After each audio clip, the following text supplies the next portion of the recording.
محمد سيد الكونين والثقلين والفارقين من عرب ومن عجم. رمضان ہر دن نہیں آنے والا ہے اور ہر مہینے نہیں آتا ہے، سال میں ایک مرتبہ رمضان اللہ کا مہمان ہے. اس کے آنے سے پہلے اس کی آنے کی تیاریاں بھی کر لو. اپنے جسم کو ابھی سے اتنی عادت ڈالو، بلکہ جسم کو نہ صحیح لیکن دماغ کو اتنا بنا لو کہ مجھے یہ کرنا ہی ہے. میں آپ کو اس لیے بھی ایکٹیو کر رہا ہوں کہ اپنے آپ کو اتنا پابند کر لو کہ رمضان آنے والا ہے اور اس میں عبادتیں زیادہ ہوں گی. کیوں؟ 20 رکعت کھڑے ہونے میں تمہارے جسم میں سستی اور کاہلی نہیں آنی چاہیے. ہاں، ایک دن تراویح میں جوش میں آیا اور دوسرے دن افطاری کر کے صلی علی سیدنا محمد معدن الجود والکرم وآلہ واصحابہ الکرام وابنہ الکریم وبارک وسلم صلاۃ دائمۃ سرمدا ابدا. اللہ عز و جل قرآن پاک میں ارشاد فرماتا ہے، لوگوں کے حساب کا وقت قریب آ گیا لیکن لوگ غفلت میں ہیں. یہ 17ویں پارے کی شروع کی آیت ہے. اللہ تعالیٰ یوں فرماتا اقترب للناس حسابہم، لوگوں کے حساب کا وقت قریب آ چکا، وہم فی غفلت معرضون، اور وہ اترائے ہوئے غفلت میں پڑے ہوئے ہیں، منہ پھیرے ہوئے ہیں. لوگوں کو اس بات کا اندازہ ہی نہیں کہ حساب کا دن کتنا سخت ہونے والا ہے. میرے عزیزو، جب نبی پاک صلی اللہ تعالیٰ علیہ وسلم نے یہ ارشاد فرمایا کہ میں اور قیامت ایسے ہیں جیسے 2 انگلیاں قریب ہیں، 1400 سال پہلے رسول پاک صلی اللہ علیہ وسلم نے یہ فرمایا تھا کہ قیامت اتنی قریب ہے جتنا 2 انگلیاں قریب ہیں. اور اب کے زمانے میں تو قیامت کے سلسلے میں جو حضور پاک صلی اللہ تعالیٰ علیہ وسلم نے نشانیاں بتائی تھی وہ تقریباً پوری ہو گئیں، بڑی نشانیوں کو چھوڑ کر. اور یہ بھی حدیث پاک میں ہے کہ اگلا زمانہ اتنی تیز گزرے گا کہ تمہیں اس کا اندازہ ہی نہیں ہوگا. زمانوں پر زمانے آتے چلے جائیں گے. یہ جو آخری وقت کی نشانیاں ہیں، میں صرف مختصر سا ایک پیغام دوں گا. شعبان کا مہینہ ہے، یہ رسول پاک صلی اللہ تعالیٰ علیہ وسلم کا مہینہ ہے، اور رمضان کے بعد سب سے زیادہ حضور پاک صلی اللہ تعالیٰ علیہ وسلم کو روزے کی حالت میں کسی مہینے میں دیکھا گیا تو شعبان کا مہینہ. فرمایا گیا کبھی کبھار پورے شعبان کا مہینہ حضور صلی اللہ علیہ وسلم روزے سے رہتے، اور یہ ارشاد فرماتے کہ یہ مہینہ ایسا ہے جس میں سارے لوگوں کے اعمال اللہ کے حضور جاتے ہیں، پیش کیے جاتے ہیں. اور میرے آقا فرماتے ہیں اس حال میں میرے اعمال پیش کیے جائیں اللہ کی بارگاہ میں کہ میں روزے کے عالم میں ہوں. جب میرے اعمال پیش کیے جائیں اللہ کی بارگاہ میں تو میں روزے کی حالت میں ہوں. تو یہ شعبان کا مہینہ جو اب رمضان المبارک کے قریب کر رہا ہے، لیکن بعض بزرگوں نے یہ بھی فرمایا شعبان میں موتیں بھی کثرت سے ہوتی ہیں. لوگوں کا یہاں پر حساب کتاب 15ویں شعبان کو جو اب شب برات آنے والی ہے لکھ دیا جاتا ہے، سال بھر میں کیا کیا ہونے والا ہے، کتنے لوگ جانے والے ہیں. کئی لوگوں کی کتابیں بند کر دی جاتی ہیں. حدیث پاک میں یہ بھی ہے کہ فیصلہ اللہ تعالیٰ فرشتوں کے حوالے فرما رہا ہوگا. حالانکہ جب ہم ماں کے پیٹ میں تھے تبھی لکھ دیا گیا ہے کہ کتنی عمر ہے، لیکن فرشتوں کو جو ٹرانسفر کیا جاتا ہے سال میں ایک مرتبہ، اگلے سال ان کا کیا کیا ہونا ہے. اور حدیث میں ہے کسی کے متعلق فرشتوں کو یہ کہا جا رہا ہوگا کہ فلاں 1 مہینے بعد، 2 مہینے بعد، 1.5 مہینے کے بعد اس کی فلاں وجہ سے موت آئے گی، لیکن وہ بندہ شادی کی تیاری کر رہا ہوگا. وہ بندہ جس کے موت کا آرڈر جاری ہو چکا ہے، فرشتے لے چکے ہیں، وہ اپنے کاروبار کے اور اپنے گھر بار کے بنانے میں مصروف ہوگا. اسے اندازہ تک نہیں ہوگا کہ شعبان کے اس مہینے میں اس کی موت کا پروانہ نکل چکا ہے.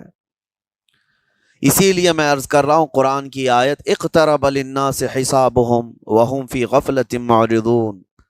اللہ فرماتا ہے لوگوں کا حساب بہت قریب آ چکا جبکہ وہ غفلت میں پڑے ہوئے ہیں۔ اب جس زمانے میں آپ زندگی گزار رہے ہیں یہ اتنی تیزی سے آپ کے اوپر سے گزر جائے گا کہ آپ کو احساس تک نہ ہوگا، بلکہ ایک حدیث کا مفہوم یہ بھی ہے کہ جوان بوڑھے نظر آنے لگیں گے اور بچے جوان نظر آنے لگیں گے۔ وہ دور آئے آج، بچے تو ہمارے جوان ہو ہی چکے ہیں، جو 6 سال کے بچے ہیں، 5 سال کے بچے ہیں، جن کو حقیقت میں بچہ کہا جاتا تھا، اب کے زمانے میں وہ بچے ہی نہیں رہ گئے۔ 8 سال کے بچے وہ بچے ہی نہیں رہ گئے۔ ساری اسکولوں کے حالات ہمارے پاس آئے دن نئی نئی خبریں آتی ہیں۔ 3ری جماعت کا، 4تھی کلاس کا بچہ خطرناک قسم کے نشوں میں مبتلا ہے جو بڑے بڑے جوان بھی نہیں کیا کرتے تھے۔ تو بچہ بچہ کہاں رہا؟ حضور پاک صلی اللہ تعالی علیہ وسلم نے فرمایا تھا بچے جوان لگیں گے اور جوان بوڑھے، اور جوانوں کی حالت یہ ہے کہ سارے مزے اپنے بچپن میں اتنے کر لیے کہ جوانی میں طاقت ہی ختم ہو گئی۔ 25 سال کی عمر میں ایسے لگتے ہیں جیسے کہ بوڑھاپا آ گیا، کمزوریاں آ گئیں۔ 30 سال پہلے کے دور میں 40 سال کو بھی جوانی کہا جاتا تھا، اب کے دور میں 40 سال تو بڑھاپا ہو گیا۔ 30 سال کی عمر کے بعد آج کے نوجوانوں کے جواب دینے لگ جاتے ہیں۔ اس کی وجہ یہ ہے کہ بچپن میں اپنے آپ کو برباد کر لیا، بچپن میں اپنے آپ کو ختم کر لیا، تو جو بچپنا تھا اس کو جوانی میں بتا دیا، اور جو جوانی ہے وہ بڑھاپے میں، اور جو بوڑھے اصل بوڑھے ہیں جن کو 60-70 سال کی عمر ملی ہوئی ہے، یہ اللہ تعالیٰ کی طرف سے ان کے لیے نعمت ہے۔ باقی قیامت کے قریب جو حالات ہیں وہ اس طرح کے ہیں۔ اور مزید میں آپ کو یہ بھی بتا دوں کہ زمانہ ترقی کرتے کرتے تمہیں ایسا سست اور کاہل بنا دے گا کہ تم کوئی کام کے لائق بھی نہیں رہ جائیں گے۔ بہت ساری چیزیں ہم سے رخصت ہو رہی ہیں، ہمیں اندازہ بھی نہیں۔ ابھی کل ہی میں ذکر کر رہا تھا، ابھی 10 سال پہلے، 20 سال پہلے جو چیزیں ہمارے آنکھوں کے سامنے موجود تھی وہ اب غائب ہو چکی ہیں۔ خالی وقت اسے ملے تو نشہ بھی یاد آ جائے، خالی وقت اسے ملے تو عورتوں کی طرف میلان بھی بڑھ جاتا ہے، خالی وقت اسے ملے تو اس کو دولت لٹانے اور عیاشی کرنے کی فکر بھی سوار ہونے لگتی ہے۔ اپنے آپ کو وہ کسی چیز میں مصروف کر لے، اور سب سے بہترین مصروفیت کیا ہے؟ اللہ اور اس کے رسول کا ذکر پاک ہے۔ یہ سب سے بہترین مصروفیت ہے کہ تم نے اپنے آپ کو اس میں مصروف کر رکھا تو اللہ تعالیٰ دنیا کی تمام مصروفیتوں سے تمہیں آزاد کر دے گا، برائیوں سے آزاد کر دے گا۔ قرآن میں رب تعالیٰ فرماتا ہے وَقَالُوا حَسْبُنَا اللَّهُ وَنِعْمَ الْوَكِيلُ، جنہوں نے یہ کہا ہمارا رب ہمارے لیے کافی ہے، ہمارا اللہ ہمارے لیے کافی ہے، اور کیا ہی بہترین مددگار ہے، کیا ہی بہترین وکیل ہے جس نے یہ کہا۔ اللہ فرماتا ہے، اس کے فوراً بعد آیت آئی ہے فَانْقَلَبُوا بِنِعْمَةٍ مِّنَ اللَّهِ وَفَضْلٍ لَمْ يَمْسَسْهُمْ سُوءٌ، اللہ ان لوگوں کو اپنی خاص نعمتوں میں لے جائے گا، ایسی جگہ جہاں کوئی برائی انہیں چھو بھی نہ سکے گے۔ جنہوں نے اللہ کی بارگاہ میں یہ کہا حسبنا اللہ ونعم الوکیل، آگے بھی ہے دوسری آیت ہے نعم المولا ونعم النصیر، جس نے یہ کہا اللہ فرماتا ہے ان بندوں کو اللہ اپنی خاص نعمتوں میں لے جائے گا اور فضل میں لے جائے گا، ایسی جگہ لم یمسسہم سوء، جہاں انہیں کوئی برائی چھو بھی نہ سکے گی، کوئی برائی نہ آ سکے گی۔ اسی لیے کثرت سے اپنے آپ کو مصروف رکھو۔ یہ جو محافل ہماری ہو رہی ہیں اللہ کرے کہ ہمیشہ قائم رہیں۔ ہم ہفتے میں ایک مرتبہ ذکر کی مجلس میں آتے ہیں اپنے دل کو اللہ تعالیٰ کی یاد سے معمور کرنے کے لیے۔ ویسے کھانا تو دن میں 3 مرتبہ اور کوئی تو 5 مرتبہ کھاتے ہیں۔ اپنے جسم کا بھرپور خیال رکھا جاتا ہے، ہماری روح کے خیال کے لیے ان مجلسوں میں آنا ضروری ہے۔ یہ مجلسوں کی پابندیاں، اور اگر آپ اس کو ہی یہ سمجھ کر نہ چلیں کہ ہم نے ایک بار ہفتے میں ذکر کر لیا تو اب کافی ہے، ہماری گاڑی بھی جو ہے پیٹرول بار بار مانگتی ہے، اس کو جس طرح سے چلاتے ہیں اس طرح سے اس کی خواہش بھی ہے۔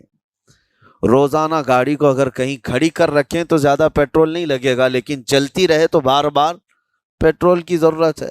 ہم میں سے ابھی کوئی ایسا نہیں ہے جو بستر پر پڑا ہوا ہے، ہر کوئی چل رہا ہے، پھر رہا ہے، دنیا میں مصروف ہے۔ تم اپنے کھانے پانے بھی کر رہے ہو، لوگوں سے ملاقات بھی کر رہے ہو، اس کا مطلب ہے تمہاری گاڑی چل رہی ہے اور اس کو پیٹرول بار بار چاہیے۔ اور یہی جو ایندھن ہے، یہ پیٹرول ہے، اس کا کام یہ اللہ تعالیٰ کا ذکر کرتا ہے۔ تمہارے جسم کو بیلنس رکھنے کے لیے، تمہاری فکروں کو بیلنس رکھنے کے لیے، تمہارے دماغ کو صحیح سلامت ایک نہج پر رکھنے کے لیے یہ ذکر کی محافل قوت دیتی ہیں۔ اگر اس ہفتے میں آپ نے ذکر کیا نہیں ہوا تو آپ اپنے ہی گھر پر سونے سے قبل بستر پر بیٹھ کر کیوں اللہ کا ذکر نہیں کر لیتے؟ 5 منٹ 10 منٹ اس مولا کو پکار کر کے سونے میں کیا حرج ہے؟ لوگ موبائل دیکھتے، گانے سنتے، فلمیں دیکھتے ہوئے سو جاتے ہیں، لیکن اللہ رب العزت کو یاد کر کے سونے والا، میرے عزیزو، قرآن میں مولا فرماتا ہے فَاذْكُرُونِي اذکرکم، اس کا وعدہ ہے تم مجھے یاد کرو میں تمہیں یاد کروں گا۔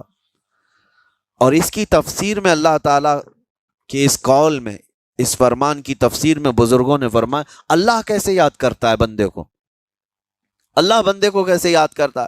جب تم اس کی یاد میں مصروف رہے، اپنے آپ کو بزی کر رکھا، اللہ تمہیں کیسی جگہ یاد کرتا ہے؟ فرماتے ہیں مفسرین کہ بندہ تو لوگوں میں اللہ کو یاد کیا، اور اللہ بندے کو فرشتوں میں یاد کرتا ہے۔ فرشتوں کے درمیان تمہارا ذکر ہونے لگتا ہے کہ فلاں کا بیٹا فلاں آج میرا ذکر کر رہا تھا۔ آج محفل ذکر سے جتنے نکلیں گے، اللہ کریم ہمارا ذکر فرشتوں میں ضرور فرمائے گا، فرشتوں میں ضرور ذکر ہوگا کہ فلاں بندہ آج ذکر میں مشغول تھا۔ اور پھر یہ بھی فرمایا بزرگوں نے، مفسرین نے، کہ اللہ تعالیٰ وہاں یاد کرتا ہے جہاں فرشتے ہوں، فرشتوں کی محفل میں تمہارا ذکر۔ اور اس کے علاوہ یہ بھی فرمایا گیا کہ تم دنیا میں زندگی میں اسے یاد کرتے تھے، اور وہ تمہیں مرنے کے بعد قبر میں یاد کرے گا۔ جب دنیا تمہیں چھوڑ دیتی ہے تب اللہ تعالیٰ تمہیں یاد فرماتا ہے۔ فَاذْكُرُونِي أَذْكُرْكُمْ کا مطلب یہ ہے وہ تمہیں یاد فرمائے گا، لیکن اس کے لیے کثرت سے تم اللہ کو یاد کرو، اللہ کو یاد کرو۔ تو بہرحال میرے عزیزو، قیامت کی نشانیاں جو ہم نے آج مختصر آپ کے سامنے رکھی، وہ بہت تیزی سے تمہارے سروں پر آ رہی ہیں، اور تمہارے ہاتھوں سے بہت سارے کام اب چھن جائیں گے۔ ابھی آپ ترقیات میں خوشی سے بات کرتے ہوئے بیٹھتے ہیں نا، ڈسکس کرتے رہتے ہیں کہ سنا ہے ایسی کار آ رہی ہے کہ وہ اب بغیر ڈرائیور کے چلے گی، روبوٹ سے چلے گی۔ اس کو تو ہم خوشیوں میں ڈسکس کرتے ہیں کہ اچھا ایسا ہونے والا ہے۔ پہلے ایسا تھا کہ موبائل آپ بٹن کے دباتے تھے، کسی نے اگر خبر کر دیا کہ نہیں بعد میں صرف ٹچ کرنے سے آتا ہے تو آپ کہتے اچھا ایسا بھی آنے والا ہے۔ لیکن آپ کوئی کہے تو آپ کو کوئی تعجب نہیں، ٹچ اسکرین، کوئی تعجب کی بات نہیں، بنا ڈرائیور کے گاڑیاں آ جائیں گی۔ اس طرح ہوتے ہوتے نظام زندگی اس قدر بدل جائے گا، اس قدر بدل جائے گا۔ آج میری یہ بات نوٹ کر کے رکھ لیں، زندگی باقی رہی تو 10 سال بعد انشاءاللہ ہم ملاقات کریں گے، اگر اللہ نے زندگی باقی رکھی، اور اس کے بعد پھر ہماری یہ باتیں میچ کر کے دیکھیں کہ کیا کیا ہوا ہے اور کیا کیا دنیا بدل چکی۔ اسی لیے میں کوئی بھوشمانی نہیں کر رہا ہوں، اور نہ ہی کوئی جوتش بابا ہوں طوطا لے کر جو بیٹھتا ہے، یا تمہارے ہاتھوں کی لکیریں دیکھ کر کے کوئی فیوچر بولنے والا نہیں۔ مصطفیٰ کریم صلی اللہ تعالیٰ علیہ وسلم کی احادیث سے جو قیامت کے قریب ہونے والے، رونما ہونے والے واقعات ہیں، میں ترجمانی کر رہا ہوں حضور کی حدیثوں کی، اس لیے کہ ہمیں پتہ ہے دنیا کے سارے سائنسدان جھوٹ بول سکتے ہیں، مدینے والے کی بات جھوٹ نہیں۔ میرے آقا صلی اللہ تعالیٰ علیہ وسلم کا فرمان جھوٹا نہیں ہو سکتا۔ اس لیے اگلا دور جو آ رہا ہے وہ بڑا سخت ترین ہے۔ اب آپ دیکھیں محنت سے عاجز، ہر چیز سے محنت سے تمہیں نکال لینا ہے۔ میں نے تو لکھنے پڑھنے کی ایک مثال دی کہ تمہارے ہاتھوں سے قلم چلا جائے گا، تمہارے پاس سے کتابیں جو پرنٹ ہوتی تھی یہ بھی چلی جائیں گی، بس تم موبائل میں آڈیو کتابیں سنتے رہو۔ اور دور تو ایسا ہوگا کہ کچھ لکھنا بھی ہے، وہ بھی ابھی آ ہی چکا ہے، وائس کمانڈ جو ہوتا ہے اس کو بولو وہ لکھ کر کے دے دے گا۔ تم اس میں موبائل میں جو بولو گے وہ ٹائپ بھی ہو جائے گا۔ تو جب آپ کے بولنے سے سب لکھ بھی جاتا ہے تو قلم اٹھانے کی ضرورت کیا ہے؟ قلم چھوٹ گیا تمہارے ہاتھ سے، یہ سب چیزیں چھوٹ جائیں گی آگے۔ اب دور کے متعلق پیشین گوئیاں بعض سائنسدانوں نے یہ بھی کی ہیں کہ بچے پیدا کرنے کے لیے شادی ہونا بھی ضروری نہیں۔ یہ دنیا کا پلان ہے، یہ میں فطرت خداوندی کو نہیں بتا رہا، اللہ کے قانون کے خلاف ہے، لیکن دنیا یہ بھی چاہتی ہے کہ شادی کی بھی ضرورت نہیں، بچے ہم لیب میں پیدا کریں گے، لیبارٹری کے اندر ماں کی جیسے رحم دانی ہوتی ہے، بچہ دانی، آرٹیفیشیل اس کو تیار کر کے اس کے اندر کسی مرد کے نطفے کو رکھ کر اس کو وہیں پروان دیا جائے گا۔ نہ کسی یہ شادی کی ضرورت ہے، نہ کوئی عقد، نہ کوئی ایگریمنٹ، کچھ نہیں۔ جس کو بچہ چاہیے وہ لیب سے خرید لے، ہر طرح کی چیزوں سے تمہیں عاری کر دیا جائے۔ ابھی تو بہت سارے لوگ سوال بھی کرتے ہیں ہم سے ٹیسٹ ٹیوب بیبی کے متعلق، جس کو بچے نہیں ہو رہے ہیں، کیا وہ اس طرح سے ٹیسٹ ٹیوب بیبی سے جو آج ایک طریقہ کار ہے بچے پیدا کر سکتے ہیں یا نہیں؟ اس کے کئی طریقے ہیں سائنس میں کہ اسی مرد کا نطفہ اسی کی عورت میں رکھ کر کے اس کو پروان دیا جائے، اور بعض دوسرے طریقے کہ کسی دوسرے کا لا کر اس کی عورت میں رکھ دیا جائے۔ یہ تو سراسر حرام ہے، زنا ہے۔ لیکن ائمہ اکرام، فقہاء اکرام نے حلال رشتے کے اندر ہی مرد اور عورت جو شادی شدہ ہیں ان کو بھی اس طریقے سے بچہ حاصل کرنے کی اجازت نہیں تھی، وہ ناجائز ہے، ناجائز ہے۔ بچے دینا یہ اللہ کی شان ہے۔ حضرت ابو ہریرہ رضی اللہ تعالیٰ عنہ حضور صلی اللہ علیہ وسلم کی بارگاہ میں حاضر ہوئے، عرض کرتے ہیں عرب والے لوگ عزل کرتے ہیں یا رسول اللہ، یعنی بچے نہ ہونا نہیں چاہیے کسی کو، تو پریکاشن لیتے تھے وہ لوگ، اس کا طریقہ کار ان کا الگ تھا عربوں کا، وہ انزال نہیں کرتے، اس سے پہلے جدا ہوتے۔ حضرت ابو ہریرہ رضی اللہ تعالیٰ عنہ نے حضور کی بارگاہ میں پوچھا کہ ایسا کیا کرنا کیسا ہے؟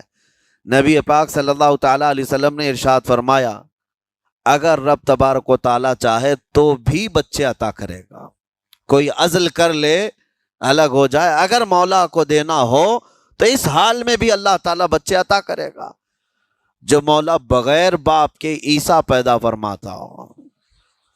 تو بہرحال میں بات الگ نہ چلی جائے اس لیے عرض کر رہا ہوں کہ اگلے دور میں سارے کام کاج تمہارے ہاتھوں سے نکل جائیں گے، عاری کر دیا جائے گا اور تمہیں سست اور کاہل بنا دیا جائے گا، اور جب بندے کے پاس کوئی کام ہی باقی نہ رہے تو اس کا دماغ شیطانی بن جائے گا، اور شیطان اس کو ہانکتا رہے گا صبح سے شام تک، شام سے صبح تک۔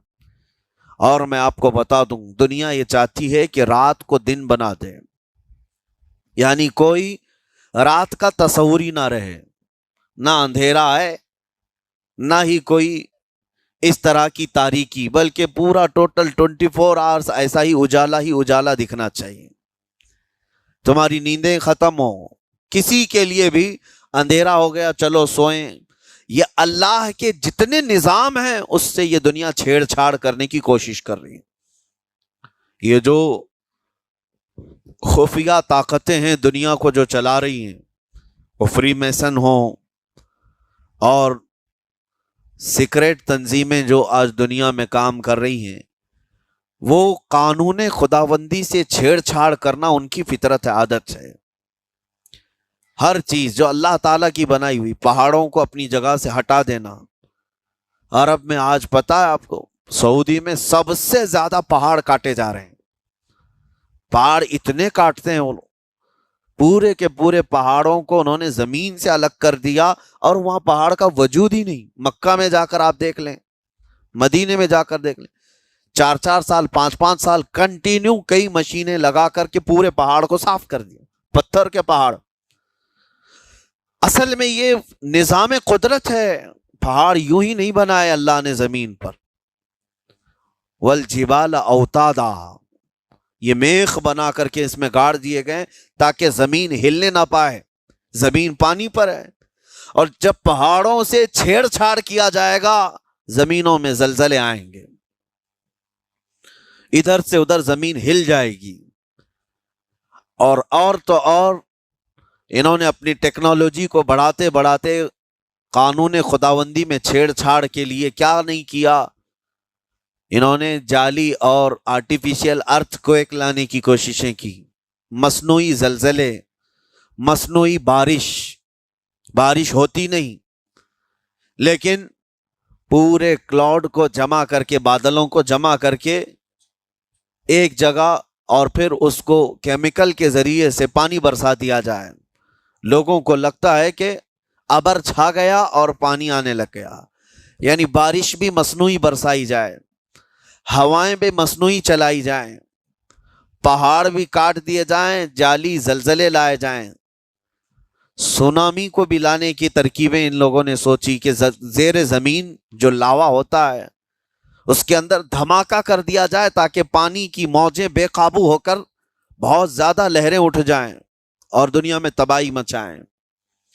بیماریاں اللہ کی طرف سے آتی ہیں، لیکن بیماریاں یہ لیب میں بنانے کی کوشش کرتے ہیں کہ وائرس بنائے جائیں اور لوگوں کے درمیان چھوڑ دیے جائیں، جس کو آج دنیا کی بڑی طاقتیں بایو ویپن کا کہتی ہیں، یعنی ہتھیار صرف گولہ بارود بندوق اور میزائل ہی نہیں ہے، ہتھیار یہ وائرس بھی ہیں، کیمیکل بھی ہے، دوائیوں کی شکل میں۔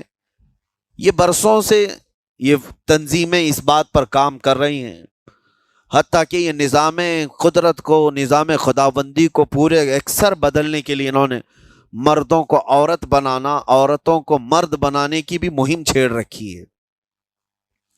ٹرانسجینڈر، ان سب کو خاص قانونی حق دیا جائے گا، اور مرضی سے آدمی اپنے جینڈر کو، اپنی جنس کو چینج کروا لے۔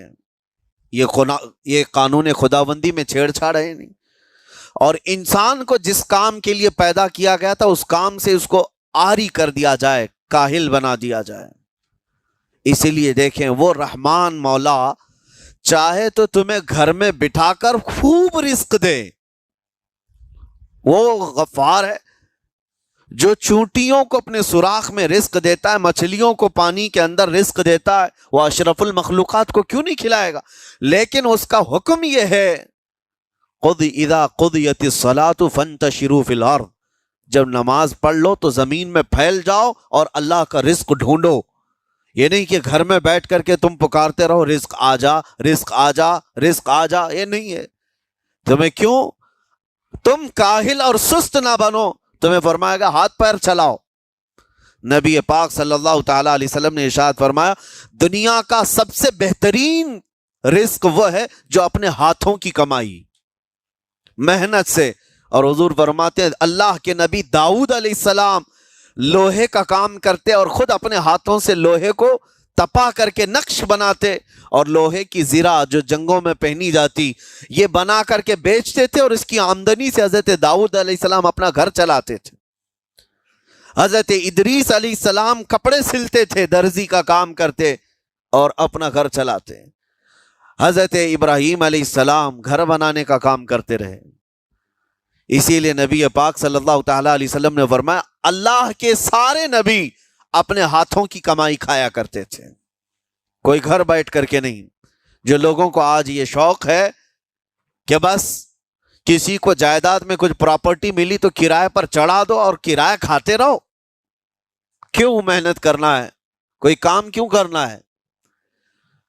میں یہ نہیں کہتا کہ کرایہ مت کھاؤ، کھاؤ کرایہ، لیکن اپنے جسم کو ایسا کاہل اور سست بناؤ گے تو یہ شیطان کی آماجگاہ بن جائے گا دماغ، اور اتنے گناہ کرنے لگ جاؤ گے کہ تمہارے کنٹرول میں نہیں رہے گا۔ تم اس کو جتنا خالی اور سست چھوڑو گے، یہ آلریڈی جو سائنسدانوں نے چوہوں پر ایکسپیریمنٹ کر کے جو دیکھا، اکثر ایسا ہوتا ہے کہ چوہوں پر جو تجربہ کیا جاتا ہے انسان کے فطرت سے بہت زیادہ میل کھاتا ہے چوہوں کی طبیعت۔ اسی لیے آپریشن تھیٹر میں بھی سکھانے کے لیے چوہے اور مینڈک کا استعمال ہوتا ہے۔ دوائیاں بھی جو سب سے پہلے بنتی ہیں وہ چوہوں کو کھلا کر دیکھی جاتی ہیں۔ انسان کی طبیعت زیادہ اس سے میل کھاتی ہے، تو جو چوہوں کو ساری سہولیات دے دی گئی تھی تو وہ آپس میں شہوت میں مبتلا ہو گئے اور ایک دوسرے کا قتل کرنے لگے۔ یہی حال انسانوں کا بھی ہوگا، جب ان کو ساری سہولیات ایک جگہ مل جائیں گی تو یہ ایک دوسرے کا قتل شروع کر دیں گے، یہ کثرت سے گناہ کرنے لگیں گے اور ایک دوسرے کا قتل کریں گے۔ اسی لیے آپ کو میں جو بات کہہ رہا تھا وہ ادھوری رہ گئی۔ وہ رب تبارک و تعالی چاہے تو گھر بیٹھا کر تمہیں کھلائے، لیکن آپ مجھے یہ بتاؤ، یہ جو مسجد میں بلاتا ہے تمہیں رب تعالی 5 وقت، فجر میں، ظہر میں، عصر میں، مغرب میں، عشاء میں، اور ہر ایک میں تمہیں اپنی پیشانی زمین پر رکھنی ہے، ہاں ایک مخصوص طریقہ ہے۔ کیوں؟ اللہ کریم کیا تمہارے ان اعمال کا محتاج ہے؟ محتاج ہے رب تعالی کہ تم جتنے سجدے کرو گے اس کا پاور بڑھے گا، اس کی طاقت بڑھے گی، تمہاری عبادتوں سے اس کے خزانے بڑھیں گے؟ کچھ نہیں ہونا ہے، وہ بے نیاز ہے، اللہ الصمد، وہ بے نیاز ہے۔ لیکن تمہیں یہ جو پریکٹس کرائی جاتی ہے وہ اسی لیے کہ تم سست اور کاہل نہ بنو۔ کسی گاڑی کو زیادہ دن گیریج میں رکھ دیا جائے، چاہے وہ نئی کیوں نہ ہو، زنگ لگ جاتا ہے اور اس کے بعد پھر اس کے اندر خرابیاں شروع ہو جاتی ہیں۔ انسان اپنے آپ کو اسی طرح کاہل رکھ دے، سست رکھ دے، تو پھر اس کے اندر بھی عجب عجب قسم کی بیماریاں، وہ گناہوں کی بیماریاں بھی شروع ہوتی ہیں اور جسمانی بیماریاں بھی شروع ہوتی ہیں۔ اسی لیے تمہیں 5 وقت یہ پریکٹس بھی کرائی جاتی ہے کہ نمازیں پڑھتے رہو، اپنے آپ کو بزی رکھو، تم بار بار پیشانی زمین پر جھکاؤ اور اٹھاؤ، جھکاؤ اٹھاؤ۔ یہ پریکٹس اسی لیے کرائی جاتی ہے کہ تمہارا جسم سست اور کاہل نہ رہے۔ اللہ کریم بندوں کے تمام مصالح اور ان تمام حاجتوں کو بہتر جانتا ہے کہ بندہ کس میں بہتر ترقی کر سکتا ہے۔ اسی لیے میرے عزیزو، اپنے آپ کو خالی مت چھوڑو، اپنے آپ کو خالی مت چھوڑو۔ اور وقت ہمارے پاس اتنا کم ہے کہ حساب دینے کے وقت ہمیں سب کو پتہ چل جائے گا قیامت کے دن۔ یہ بھی روایت میں ملتا ہے کہ بندہ یہ یاد کرے گا کہ میرے پاس اتنا وقت تھا، کاش میں کچھ نہ کرتا تسبیح لے کر بیٹھا ہوتا، کاش میں کچھ نہ کرتا دعائیں کر رہا ہوتا، تو اللہ تبارک و تعالیٰ اس کا بدلہ مجھے قیامت میں عطا کرتا۔ لیکن جنہوں نے اپنے اوقات کو یہاں پر خالی گنوا دیے، فضول میں برباد کیے، وہ بہت پچھتاوے میں ہوں گے، بہت پچھتاوے میں ہوں گے۔ اللہ نے جس کو 2 بیٹیاں دی، آپ نے برسر اعلان یہ فرمایا، اللہ نے جس کو 2 بیٹیاں دی اور اس نے پرورش کر کے اچھی اور اس کا نکاح کر دیا، حضور فرماتے میری شفاعت اس پر واجب ہے، میں اسے جنت میں لے جانے کی ضمانت دیتا ہوں۔ ایک صحابی آئے، کہا یا رسول اللہ ایک ہی بیٹی ہے میرے پاس، آپ نے 2 بیٹیاں جس کی ہے اس کے لیے فضیلت بیان کی، میرے پاس تو ایک ہی بیٹی ہے۔ حضور اکرم صلی اللہ علیہ وسلم نے فرمایا جا ایک بیٹی کی بھی پرورش کرے اس کے لیے بھی جنت ہے۔ تو یہ ہمارے مذہب میں، ہماری شریعت میں بیٹا بیٹی کا یہ فلسفہ نہیں، اللہ تبارک و تعالیٰ کی طرف سے جو ملا وہ انعام ہے۔ تو اب میں بات جو عرض کر رہا ہوں، آل عمران میں جو مسئلہ آیا ہے وہ حضرت حنہ کو کیا ہو گئی، بیٹی پیدا ہو گئی۔ وہ بیٹی کون؟ وہ حضرت مریم۔ عمران اور حنہ ان کو اولاد نہیں تھی، نظر کیا بیٹا ہوگا تو وقف کریں گے بیت المقدس میں، لیکن بچے کی ولادت میں دیکھا کیا پیدا ہوئی، بیٹی پیدا ہوئی۔ بیٹی کا نام انہوں نے رکھا مریم، اور پھر اللہ تعالیٰ کی بارگاہ میں اس کے لیے دعائیں بھی کی کہ اے اللہ اس کو شیطان رجیم سے ہمیشہ محفوظ رکھ۔ پھر وہ چھوٹی سی بچی کو لے کر کے یہ دونوں ماں باپ بیت المقدس میں آئے, مسجد اقصی میں آئے. بیت المقدس مسجد اقصی آج بھی فلسطین میں ہے, جس کو ہم قبلہ اول کہتے ہیں.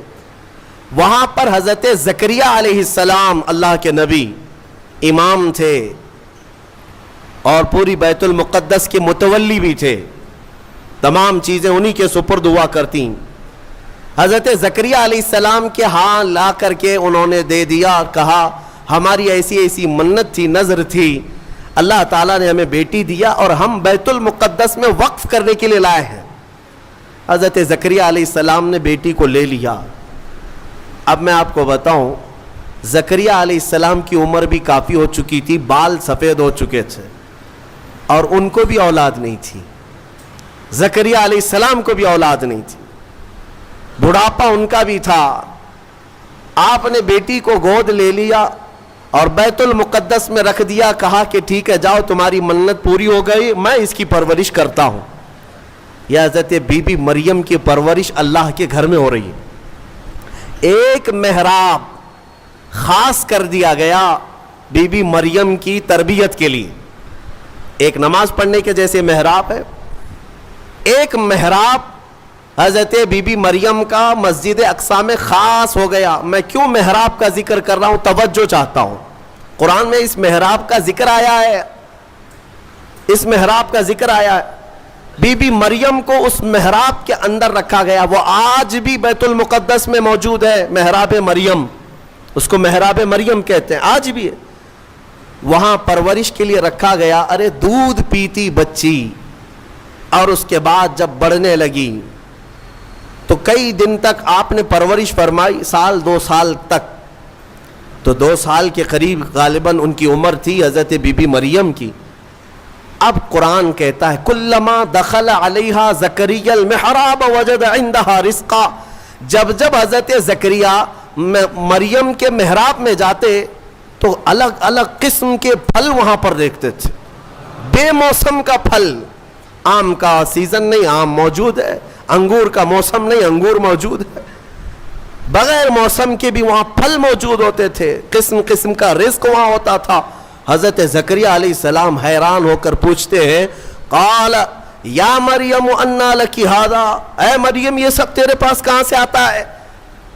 قالت, حضرت سیدہ مریم نے کہا ان اللہ یرزق من یشاء بغیر حساب. قالت هو من عند اللہ, وہ کہتی یہ سب اللہ کی طرف سے ہے, اللہ جسے چاہتا ہے بے حساب رزق دیتا.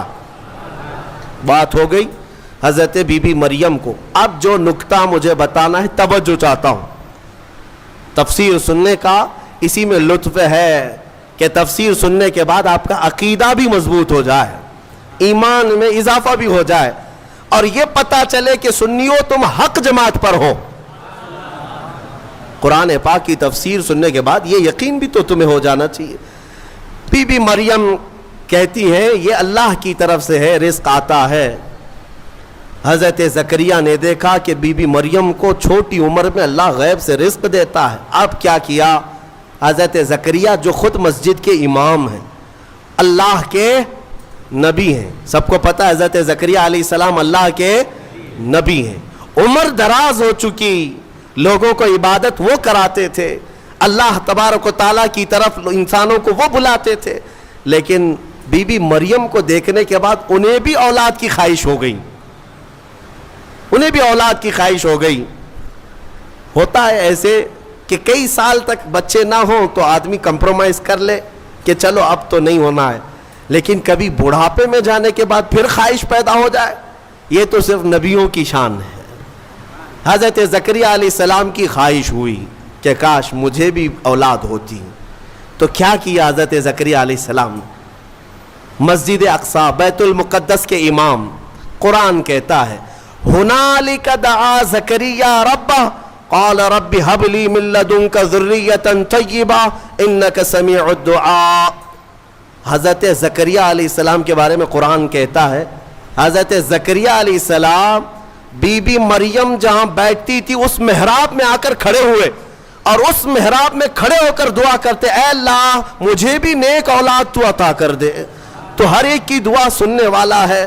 فنادته الملائکۃ وهو قائم یصلی فی المحراب ان اللہ یبشرک بیحییٰ.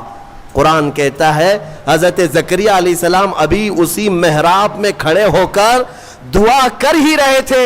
اللہ نے فرشتے کو بھیجا, جاؤ زکریا کی دعا قبول ہے, انہیں بیٹا ہی نہیں نبی کی شکل میں یحییٰ علیہ السلام دیا جائے گا. صرف بیٹا ہی نہیں, یحییٰ بیٹا دے دیا گیا. ٹھیک ہے, دعا قبول فوراً. اور حضرت زکریا علیہ السلام کا بھی بڑھاپا ہے, بال سفید ہے, انہوں نے خود بیان کیا ہے, ان کی باتیں بھی قرآن پاک میں آئی ہیں کہ آپ نے یہ کہا ہے کہ اب میں بوڑھا ہو گیا, بال میرے سفید ہو گئے.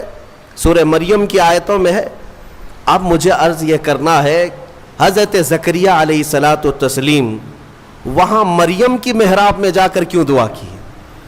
پوری مسجد ہے نا بیت المقدس, پوری مسجد ہے, کسی بھی علاقے میں بیٹھ کر کے دعا کرتے, کسی بھی خطے پر, کسی بھی مصلی پر.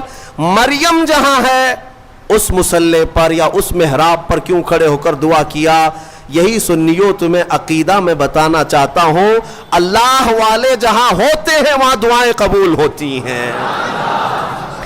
اجمیر میں جا کر دعا کرنے کے لیے اعلیٰ حضرت فاضل بریلوی رضی اللہ تعالیٰ عنہ نے فتاوی رضویہ شریف میں لکھا ہے, ہندوستان میں اگر کچھ علاقے ہیں جہاں پر دعائیں تیز قبول ہوتی ہیں تو ان میں ایک جگہ ہے خواجہ اجمیری غریب نواز کا دربار.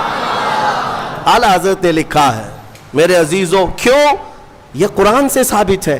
لوگ یہی کہتے ہیں نا اولیاء کے دربار میں جا کر کے پکارتے ہو, کیا مسجد میں نہیں پکارے؟ زکریا علیہ السلام سے کہو, وہ خود مسجد کے امام تھے, مصلی پر اپنے بیٹھ کر کے دعا کرتے. نہیں, نبی نے بھی یہ سکھایا کہ اللہ تبارک و تعالیٰ جسے پسند کرتا ہے اس جگہ کھڑے ہو کر دعا کرو گے تو اللہ دعا قبول فرماتا ہے. ہاں, اللہ تبارک و تعالیٰ کو یہ پسند ہے بے ان کے واسطے خدا کچھ عطا کرے. اب یہاں سے بریلی کے امام کہتے ہیں جو حضور پاک صلی اللہ تعالیٰ علیہ وسلم کے وسیلے کے منکر ہیں, ان سے بھی کہتا ہوں بے ان کے واسطے خدا کچھ عطا کرے. ہاشا, غلط غلط, یہ ہوس بے بصر کی ہے. ہاں, تم خام خیالی میں ہو حضور کو چھوڑ کر کے تمہیں کچھ مل جائے. قرآن نے بھی تمہیں یہی کہا ہے, محبوبوں کے دربار میں کھڑے ہو کر دعا کرو گے تو اللہ وہ دعائیں قبول فرماتا ہے. میرے عزیزو, یہاں پر ایک اور بات میں عرض کرتا ہوں. ابھی یہ تفسیر آئی نہیں ہے لیکن وقت سے پہلے میں موضوع سے متعلق ہے اس لیے عرض کرتا ہوں. موضوع سے متعلق ہے اس لیے کہ حضرت موسیٰ علیہ الصلاۃ والتسلیم کا وہ واقعہ یاد کریں جب فرعون کا لشکر پیچھا کرنے لگا موسیٰ علیہ السلام کی جماعت کا. آپ مومنین کی جماعت کو لے کر چل پڑے, سامنے سمندر, پیچھے 100,000 کے قریب فرعون کا لشکر. کدھر جائیں؟ ادھر سمندر ہے, ادھر دشمنوں کا لشکر ہے. حضرت موسیٰ علیہ السلام کے ساتھ جو مومنین تھے ان کی آزمائش بھی تھی.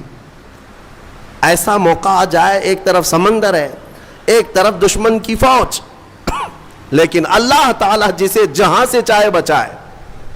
رب تعالیٰ کا حکم ہوا کہ اے موسیٰ اس سمندر پر اپنا عصا مارو. آپ نے عصا لکڑی ماری تو 12 راستے خشک پیدا ہوئے.